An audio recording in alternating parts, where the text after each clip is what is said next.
Are you scanning the horizon for a gill? Doms, do you see something? Do you see something? Ooh, you're sunbathing. Oh, your fur's nice and warm, Doms. Oh, yeah. That's why you're there. Yeah. Good mornings. Good morning, Doms. How are you today? Yeah. Now to get back in the garage, this is where I go down the rabbit hole.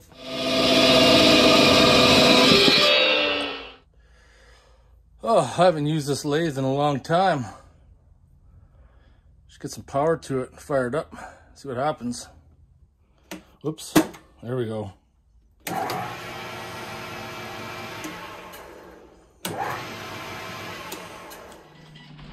I need to be able to know if I can drill through this shaft.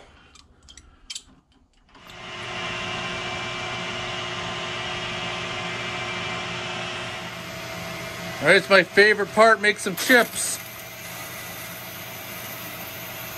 I always try to see how long I can make the chips go for before they break off. See if I can make them touch the ground. I got some big long ones down there already. All right, everybody, let's get back to work on this. Spent the last few videos working on that diesel heater, which I'm pretty stoked about. But yeah, I started this and then things went downhill really quick. So first off, I went to purchase a track bar. There's Rubicon Express adjustable rear track bar off Amazon. Free shipping was like 227 bucks Canadian. I'm like, that is the cheapest I could find. It's cheaper than me buying steel to make one because the length of steel was like 100 some bucks. And then I had to buy like the adjustable joint and the bushing and all that crap would have worked out to more. So ordered it off Amazon.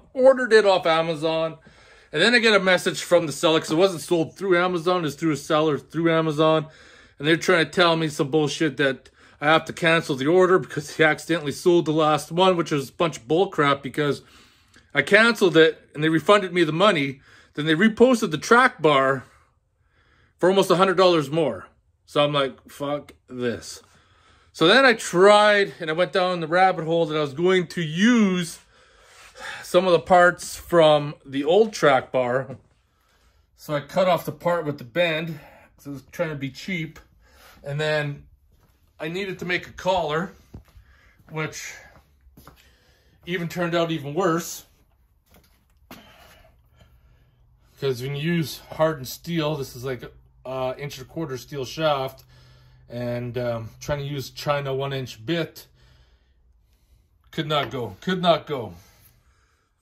Then I'm like, I'm gonna have to bite the bullet on this because steel's expensive. So I went to Metal Supermarket, 1-inch DOM tubing, 1/4 inch wall. Because I called him a few days earlier. Then I went to the store and he's looking up the price. I'm like, yeah, it's gonna be about $100, which is like 122. And he's like, okay, I'll give it to you for $70. And since while I was in there, he had, this is in the scrap bin, it's a seamed, it's 1.25 inch, probably 1/8 wall. Gave me that for 40 bucks. So with that, I got bushing from TMR Customs, 1.6. And this was from a project I also got from TMR Customs I was going to use. I just have to throw the misalignment spacers in the lathe and turn them down because this is a 2-inch spacing and I'm taking it down to roughly 1.6.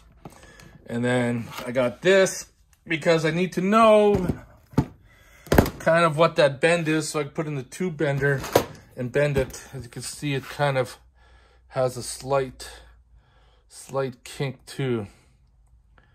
So that's what I'm going to be up against.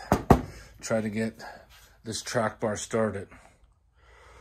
Before I start doing anything, I need to get that axle centered, ratchet strap it, use my hydraulic press, whatever, get it centered so I can build a track bar, keep it in place.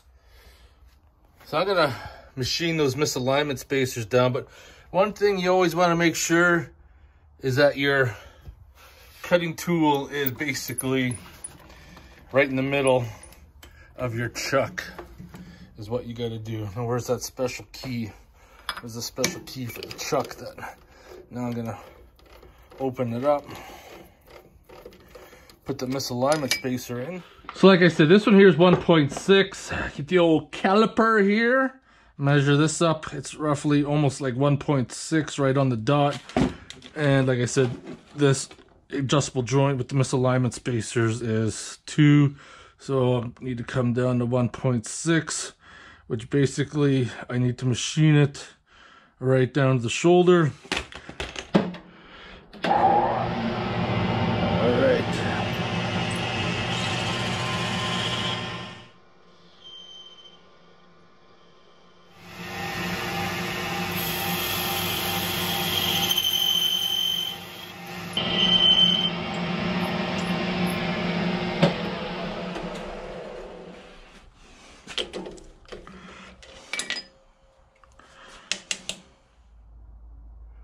One misalignment spacer is turned down to where I need it.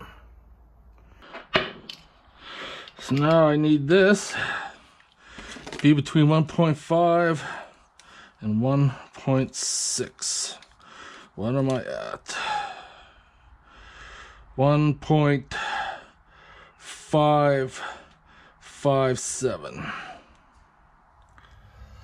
So I'm using this as a reference. You can see that is the track bar bracket right there, so you can't go straight.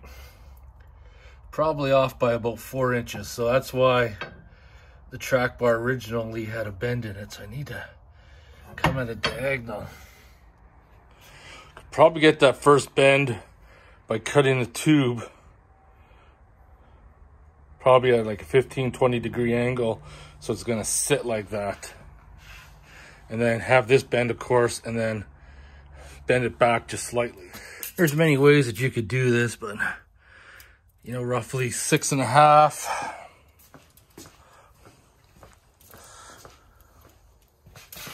Come over to this side here.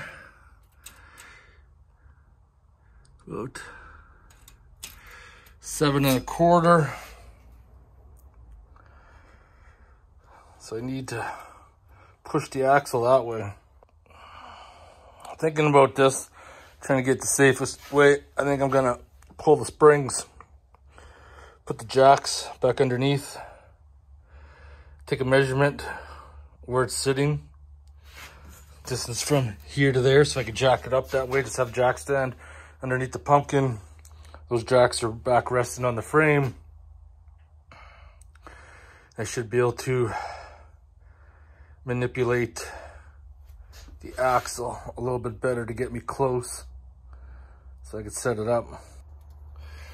Springs are out. I am within about 1/8 of an inch, which makes me satisfied. Yeah, about 1/8 of an inch. Used a come along on the control arm on the frame, pulled it over. So now I can start constructing the track bar. Got the old measurement right there, measured to the degrees. So we're gonna be about 20, 21 degrees. Tight spot here, struggle's real. So I got the 1 inch, 1/4 inch DOM. I'm gonna take up the slack.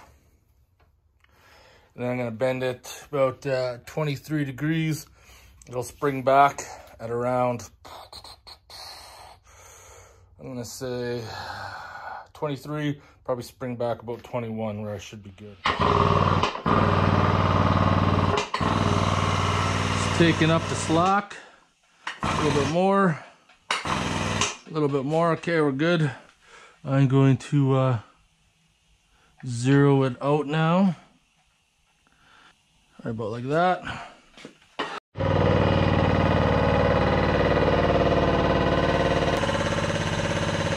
20 right now. Out like that. And I back that right off.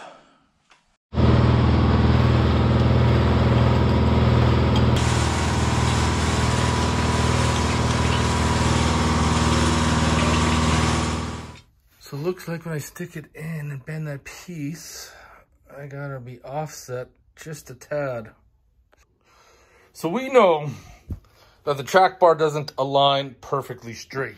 So with the second bend, as I already talked about, is that this one here is kind of bent slightly up. And the reason for that being, as you can see, I don't know if you can see it, the camera's gonna show it, is that it's going to bend it towards the track bar mount on the axle. So by doing that, I just have to do another bend somewhere along the tube that's going to align it. So I got it set up roughly pretty close to where I think it's gonna be. Put a bend in it. For this second bend, there really is no science involved. So this is where it didn't quite work out. I should have actually made this bend first, but I thought I would have more room to play, but apparently that's not the case. It is what it is, unfortunately, but I can still do it. It's all a matter when I put it into the tube cutters. I go probably 6 degrees, and 6 degrees will give me my angle kick, and then I just have to bend it back. Heating up pretty good though, but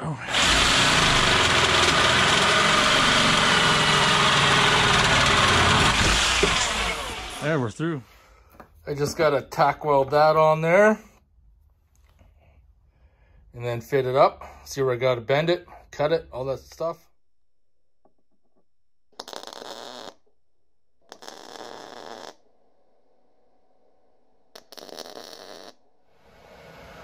Cutting it at 5 degrees, give me the opportunity to kick it over. This will be a good opportunity. Try this Olight light out. It does have a magnetic mount. So I got the track bar in and it's tightened down. So as you can see, I'm gonna have to make a bend. Yep. Bend it out, and then back in again.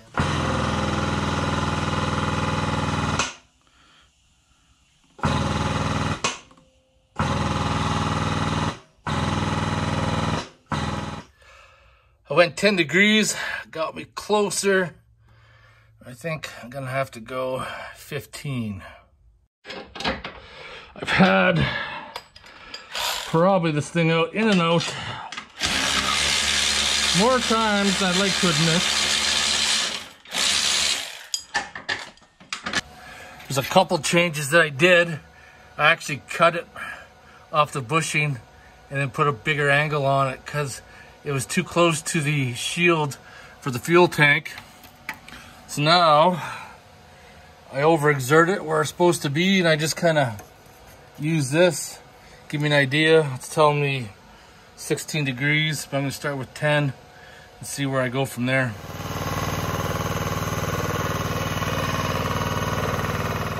Took in and out a few times. I come down over the exhaust, clear the fuel tank, come down to the track bar mount.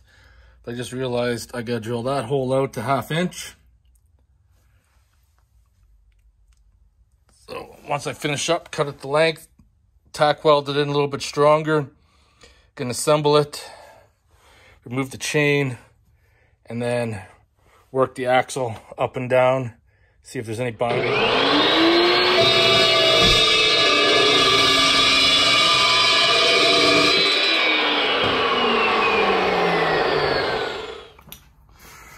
So I'm gonna do right now, so I'm gonna tack weld that into place. And I also put a sleeve on there that once I get it welded up, I'm gonna knock that sleeve up and get an extra layer of protection of weld just to butter up nice and solid, because there's gonna be a lot of force on this joint.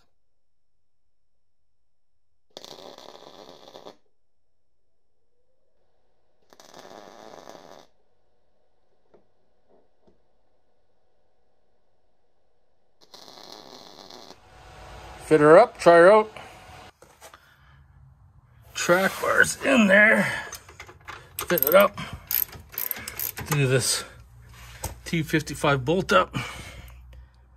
Then we're gonna pop the chain off. See if the weld snap. Moment of truth. See if I get. There we go. Tension's off. Got the jack stands removed. Fire up these cameras. Gonna jack it up and down and see how smooth it's gonna be.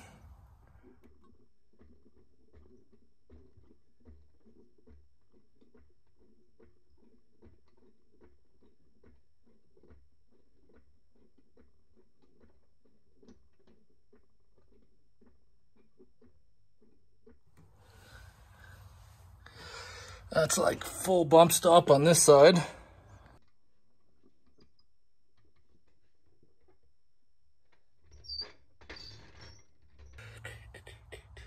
Just really checking out the situation. Sure everything's looking good.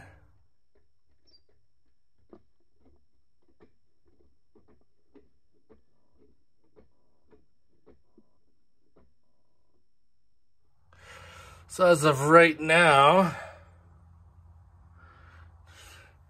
I'm past the lower shock extension and I just touched the exhaust, so I don't think that's gonna be an issue. I think I'll be fine. Won't know for sure till I go out. All right, all set up. Let's weld this up so we get it painted and back underneath the Jeep.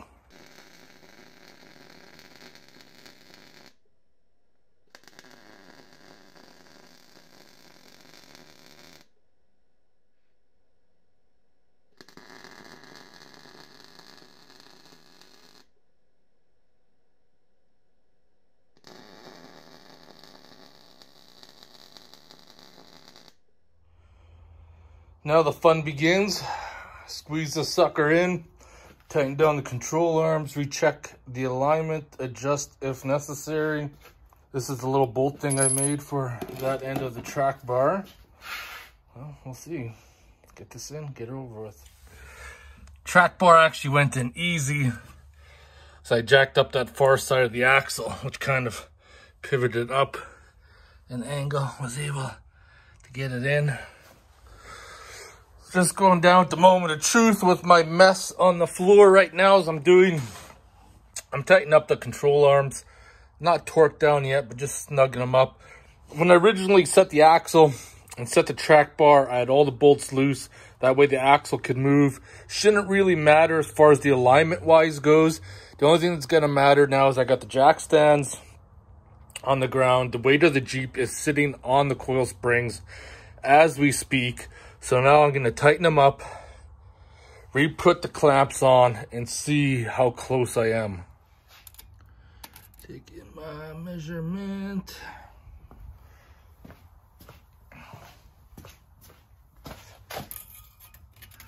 So I am within 1/8 of an inch for axle being centered, so I'm happy with that. So now that everything is bolted up, let me just grab this O-light here.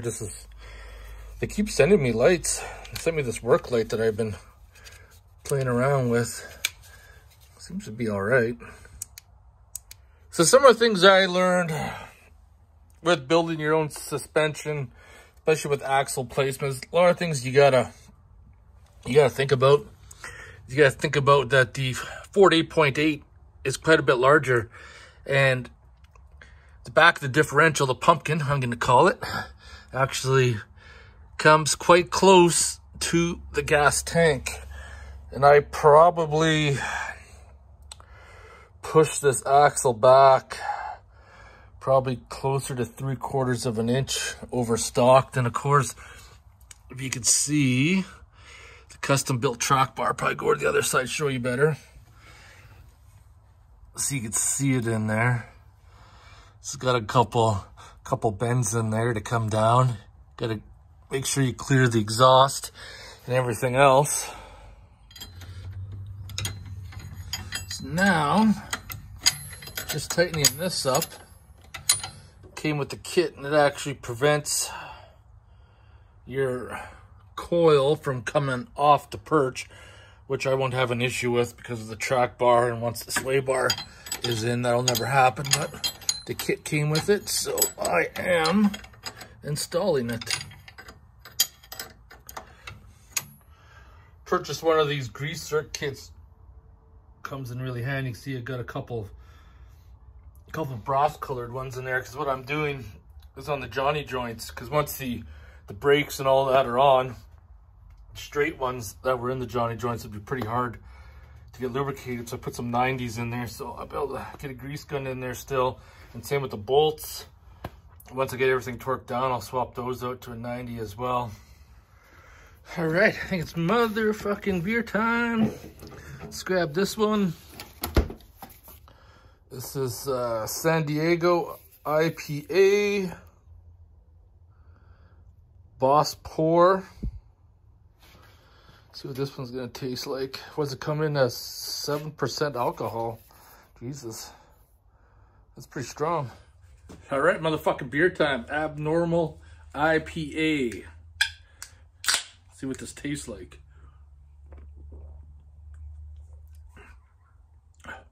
I'm a huge IPA fan. This one here, even though it's 7%, it's actually really good. Boss Pour Abnormal. Would definitely drink it again. Moving forward, Jesus. I don't even know how I'm going to edit this, because I started this video a long time ago. Then I got sidetracked. I was trying to track down parts because I had the issue with, I ordered a track bar of Amazon and then they canceled it, and then I needed to get metal and some other parts, so there's some downtime there because things right now just aren't so easy to get. And then when I got sidetracked, I built that diesel heater, and then I came back to this and finished it off. But I'm glad the axle is within 1/8 of an inch of being centered. I can move on now, get the shocks on. The sway bars, I take the sway bar off the old axle, and I'm pretty sure the nuts are welded on the back, so I'm gonna have to figure something else out there. Gotta get the axle bolted up, figure out where I'm gonna put the axle tube breather. So once I drill and tap the breather in, oh, excuse me, then I can start looking at putting the bearings in, the brake housing, get everything else assembled, put the axles in it, new differential cover, fill it full of oil.